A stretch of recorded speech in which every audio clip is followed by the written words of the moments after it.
motivation for this was to fill two major gaps. And one of the gap is to be able to detect in a very sensitive way very early changes in the visual system in MS patients. Type of changes that a patient may not even notice. And the other gap is that we're missing the time domain of being able to follow neurologic function in a over time in a much more frequent way so that we can detect fluctuations which bother patients in terms of the neurologic and visual function, and also as a way of detecting and monitoring progression or response to therapy over a much shorter time period. And so by having an easily obtainable test that you could do on a smartphone in both a clinic to validate it when the patient's being monitored and also to let them go home with it, it kind of fulfills both of these needs.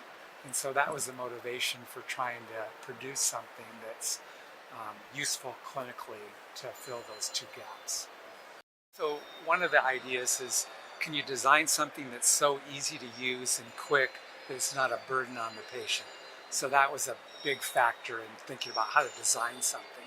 And the other was to try to test a couple different modalities of vision so that 3 or 4 of them could be grouped together to get a picture of what's happening.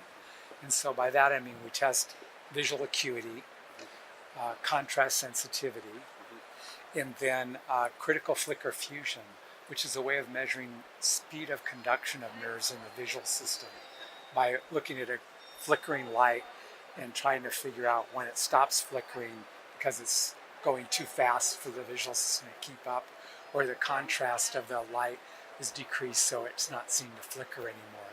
Both of those ways measure conduction speed. And the last one is using a novel optotype called a vanishing optotype.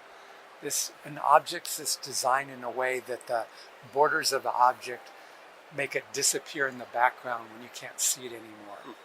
And so when you present objects like that, an array of them on a smartphone or tablet, the person just has to tap whatever they see and they leave whatever they can't see. So it's a very easy test. Just tap the things that you're seeing and we'll see what they didn't see there that was below their discrimination. And similarly with flicker fusion, we design spots that are flickering at different rates or at different contrasts, and they just tap the ones that they can see flicker and leave the one that looks like it's not flickering.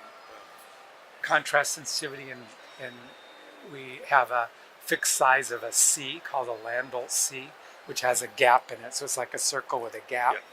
And they just push on the smartphone an arrow pointing to where the gap was, and that changes contrast very fast, and we can find out what their threshold is. So the main take-home point is that these are easy to use tests that are intuitive, that doesn't take much training at all, that is not a burden on the patients. They could do it very frequently, every couple days or every day. It just takes 15 seconds to test.